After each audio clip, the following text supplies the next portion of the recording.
새로운 고전. 오, 촌스러워. 좋아, 클래식하다고 해두지 뭐.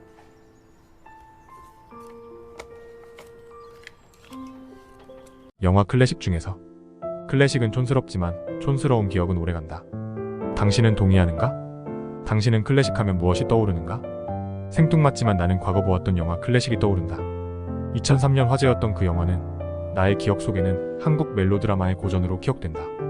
우리말에서 고전과 클래식은 같은 뜻의 다른 표현이지만 이 두 단어는 서로 다른 어감을 가지고 있는 것이 사실이다. 고정관념이긴 하지만 고전하면 책을 떠올리게 되고 클래식하면 왠지 음악을 떠올리게 된다. 글짓는 목수님은 정말 생각이 어디로 튈지 모르겠어요. 누군가 내게 말했다. 클래식이란 말을 듣고 가장 먼저 떠올리는 게 멜로 영화인 걸 보면 내가 좀 특이하긴 특이했나 보다. 어쨌든 당시 영화가 화제가 되어 조인성과 손예진이 우산 없이 코트 안으로 몸을 숨긴 채 빗속을 뛰어가는 장면은 수많은 연인들의 로망이 되어 자주 패러디되곤 했었다. 그 덕에 당시 우산 공장 사장은 울상을 짓고 남성용 고어텍스 재킷은 불티나게 팔리지 않았을까? 이런 생각도 나만 하는 걸까? 나에게도 그 영화 속 클래식의 한 장면을 재현할 기회가 있었다. 과거 대학 시절 비오는 날 캠퍼스에서 평소 관심을 가지고 있던 같은과 여자 후배와 마주쳤다. 건물 입구에서 비가 쏟아지는 하늘을 바라보고 있던 그녀를 발견했다. 나는 그녀에게 재킷을 벗어서 내밀었다. 그녀는 놀란 눈으로 나를 한번 뚫어지게 쳐다보더니 갑자기 자신의 코트를 뒤집어 쓰고 쏜살같이 버스 정류장으로 뛰어갔다. 나는 한참 동안 그 자리에 서서 빗속으로 사라지는 그녀를 쳐다보고 있었다. 그리고 시간이 흘러 또다시 그녀와 마주쳤다. 우연인지 필연인지 모르지만 똑같은 상황이 재현되었다. 건물 입구에 서서 쏟아지는 비를 올려다보는 그녀를 뒤에서 발견했다. 나는 천천히 그녀에게 다가갔고 손에 들고 있던 우산을 그녀의 손에 쥐어주고 빗속으로 뛰어갔다. 그땐 내가 왜 그랬는지 모르겠지만 지금 와서 생각해보면 그때 황당해하던 그녀의 눈동자와 허겁지겁 뛰어가던 그녀의 뒷모습을 보고 싶지 않았던 모양이다. 그때 그녀는 나를 어떤 심정으로 바라봤을까? 갑자기 생뚱맞게 궁금해진다. 죄송하다. 잠시 이야기가 소설 같은 에세이로 빠졌다가 돌아왔다. 어찌됐건 영화 클래식의 그 장면은 로맨스의 고전이 되었다. 지금도 연인 혹은 썸 타는 남녀가 같이 걷고 있다가 갑자기 비라도 오면 입던 옷을 벗어 그녀의 머리를 가려줘야 할 것 같은 기분이 드는 건 분명 클래식의 영향이 없지 않기 때문일 것이다. 나의 비유가 너무 비약적이거나 확증 편향적일지 모르지만 내가 생각하는 고전이란 바로 그런 것이 아닐까 생각된다. 오래도록 사람들의 마음속에 자리잡아 친숙하게 된 것, 그것이 바로 고전이 아닐까? 고전과 대중 사이, 고전이란 인간의 오랜 역사 속에서 반복되며 많은 이들에게 귀감이 되는 깨달음이나 스토리 혹은 음률 같은 것이다. 삶 속에 깊이 뿌리 내려 있지만 바쁜 현실 속에서 인식하지 못하고 있는 것뿐이다. 고전이라는 것은 시대가 바뀌고 시간이 흘러도 그것이 담고 있는 것은 변함없는 울림을 준다. 그래서 고전을 많이 읽고 보고 들으라고 하는 것인지도 모르겠다. 세상에는 수많은 고전 클래식이 있다. 고전 소설도 있고 고전 음악도 있고 고전 영화도 있다. 고전적이다에 반대되는 말은 현대적이다지만 이건 단지 사전적인 의미고 일반적으로 대중적이다라고 말할 수 있을 것이다. 고전이 시대를 관통하는 의미와 내용을 지녔지만 그 시대에 어울리는 표현이나 스토리와는 멀어져 가는 것이 사실이다. 자기 표현의 시대에 그 표현력이 둔탁하고 재미없다고 해야 할까? 그래서 시대에 따라 고전은 갖가지 형태로 변형되고 재창조되며 새로운 모습으로 표현된다. 음악으로 치면 베토벤이나 모차르트의 협주곡이 고전이라면 BTS나 블랙핑크의 음악이 바로 대중음악인 것이다. 베토벤이나 모차르트를 모르는 사람은 없지만 그들의 음악보다 BTS나 블랙핑크의 음악을 더 자주 접한다. 책으로 치자면 홍루몽, 서유기 등 아주 오래된 고전을 비롯해 톨스토이의 안나 카레니나 생텍쥐베리의 어린 왕자 혹은 데일 카네기의 인간관계론 같은 책들이다. 그리고 성경 또한 경전이지만 일종의 가장 오래된 고전이라고 말할 수 있을 것이다. 그럼 대중소설은 무엇일까? 개인적인 생각이지만 사람들에게 가장 많이 읽히는 웹소설류가 대중소설이지 않을까? 형식보다는 내용과 재미를 중시하고 거기에 의미와 메시지까지 포함한 웹소설이 가장 인기 있는 소설일 것이다. 그런데 이런 고전과 대중 사이에 또 다른 것이 존재한다.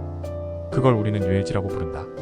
클래식은 클래식이고 뉴에이지는 뉴에이지예요. 누군가와 클래식과 뉴에이지에 대한 이야기를 나눈 적이 있다. 클래식 음악을 전공하는 친구였는데 그는 클래식과 뉴에이지에는 확연한 선이 있다고 얘기했다. 물론 내가 그보다 음악에 대해 아는 것은 적지만 내가 생각하는 클래식과 뉴에이지는 좀 달랐다. 여기서부턴 클래식을 고전이라 표현하겠다. 어감상으로 고전이 모든 예술적 장르를 포괄하는 느낌을 주는 것 같기 때문이다. 나도 물론 고전을 좋아한다. 다만 고전은 다가가기 쉽지 않다. 왜냐 고전은 현재의 시대상과 분위기가 반영되어 있지 않기 때문이다. 날 것과 같다. 내용과 표현이 쉽게 이해되고 공감되지 않는다. 어렵다. 고전을 많이 읽고 듣고 본 사람들은 그것에 다가가는 것이 어렵지 않겠지만 일반인에게는 쉬운 일이 아니다. 고전에는 현재의 재미라는 요소가 빠져있다. 의미가 너무 강해서 재미가 덜하다. 비유하자면 우리가 신선식품이나 생식이 좋다는 걸 알지만 풀을 날 것으로 뜯어먹는 것을 선호하진 않는다. 그런 재료들을 이용해 조리를 해서 맛이란 것을 가미해서 먹는 것을 선호한다. 그렇다고 해서 신선식품의 영향이 사라지는 것은 아니다. 신선식품이 고전이라면 조리 음식은 뉴에이지라고 볼 수 있지 않을까. 고전이 고전을 낳는다. 하나의 고전이 있으면 그 고전을 읽고 듣고 봄으로써 또 다른 것들이 생겨나게 된다. 인간은 상상과 표현의 동물이다. 그리고 시대의 흐름에 따라 의식의 변화를 거치게 된다. 시대적 배경과 분위기에 따라 고전은 그 틀을 변형해간다. 사실 우리가 현재 고전이라고 말하는 것들은 그것이 만들어질 당시에는 뉴에이지에 속했던 것이라 볼 수 있다. 결국 고전과 뉴에이지는 같은 개념이 될 수 있다. 단지 시간이라는 흐름 안에 갇혀있는 인간에게 현재의 것은 뉴에이지고 과거의 것은 고전이 될 수 있는 것이다.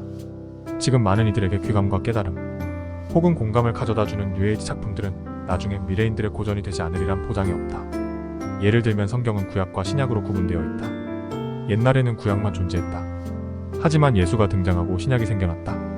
하지만 신약이 생길 당시에는 구약은 고전이었고 신약은 어찌 보면 뉴에이지였다. 예수도 지금은 고전 속 주인공이 되었지만 당시에는 신과의 약속인 율법에서 벗어난 신에 대한 기존의 관념의 일대 변혁을 불러일으켰던 뉴에이지의 운동가였던 것이다. 뉴에이지 글쓰기. 나는 뉴에이지 음악을 들으며 뉴에이지적인 글을 쓰는 것을 좋아한다. 기존에 있는 생각들을 나의 생각과 버무려 좀 더 새롭고 열린 혹은 엉뚱한 생각으로 나아가고자 한다. 고전을 비롯해 여러 종류의 책들을 읽으며 그 속에 있는 내용에 대해 의구심을 가지기도 하고 행간에서 피어나는 상념들로 새로운 이야기를 만들어내고 그것들을 나의 과거 혹은 일상에서 벌어지는 일들과 접목시켜 색다른 스토리로 고전 속의 내용을 재해석하고 표현하는 것을 좋아한다. 대중문화 대 뉴에이지. 그럼 대중적인 것과 뉴에이지는 무엇이 다른 것일까? 개인적인 생각이지만 고전을 알아야만 뉴에이지가 가능하다. 만약 고전을 모르고 퍼진 것이라면 대중적인 것에 그친다. 우리가 고전을 많이 접해야 한다고 말하는 것은 바로 고전을 알아야만 거기서 얻은 깨달음과 영감을 현재의 생각과 사회에 접목해 새로운 고전으로 표현할 수 있기 때문이다. 나 또한 글을 쓸 때 고전에서 읽은 내용들이 글 속에 많이 반영되고 있음을 느낀다. 표현과 스토리만 변형했을 뿐 담고자 하는 것은 고전의 메시지이다. 하지만 사실 요즘은 이 두 가지의 구분 또한 애매해지고 있다. 대중음악이나 소설이나 영화들도 이제는 완전히 오락이나 재미 요소에서만 머물지 않고 의미와 메시지를 담으려 하기 때문이다. 이제는 대중의 의식 수준이 많이 높아졌다는 것을 반증한다. 내가 생각하기에 이것을 구분짓는 중요한 요소는 아마도 무엇이 좀 더 고전에 가까운 것인가에 따라 달라지지 않나 생각된다. 대중적인 것은 유행이 지나면 잊히지만 뉴에이지로 넘어가는 것들은 시간이 가도 회자되고 계속 찾게 되는 경향이 있다. 그러다가 어떤 것들은 고전의 전당으로 옮겨지게 되는 것이다. 고전에서 새로운 고전으로 신은 세상을 다양하게 만들었다. 다양한 세상은 갈수록 더욱 다양하게 변해간다. 좋게 말하면 다양성이고 나쁘게 말하면 어지러워지는 것이다. 누군가가 말했다. 뉴에이지가 난무하는 세상에 사람들이 고전과 멀어져 가는 거예요. 하지만 나는 반대로 생각한다. 다양한 뉴에이지가 고전을 더욱 고전답게 만들어가는 것이라고. 얼마 전에 본 애니메이션 스즈메의 문단 속에서도 느꼈지만 많은 감독들과 작가 그리고 예술가들은 새로운 이야기와 음악, 그림 속에 고전의 메시지를 담아내고 있다는 것을 깨달을 수 있었다. 단지 그 표현의 방식이 다양해지고 있는 것이다. 곰곰이 생각해보라. 기억에 남는 영화나 소설 그리고 음악들에는 항상 변하지 않는 진실과 느낌이 담겨있다. 복잡하고 어지러워지는 것 같지만 그 속에서도 진리와 연결되려 한다. 이것이 바로 인간이 예술을 하는 이유며 다양함 속에서도 시공간을 관통하는 진리를 붙잡고 있어야 하는 이유이다. 진리를 깨닫고 선을 행하며 진리를 다양하게 표현해 많은 이로 하여금 진리에 다가가게 하는 것이다. 이것은 과거 칸트가 했던 말과 일맥상통한다. 지금 내가 영화 클래식을 다시 보며 순수한 남녀의 사랑을 다시 느끼고자 함은 대중적인 유행에 휩쓸려 때 묻은 나의 생각과 감정 때문에 과거 놓쳐버렸던 소중한 사랑을 후회하고 있기 때문인지도 모른다. 다시 고전으로 돌아가야 한다. 그럼 당신은 새로운 고전이 될 수 있다. 글 짓는 목수, 카펜라이터, 구독과 좋아요, 그리고 알람 설정은 저에게 많은 힘이 됩니다.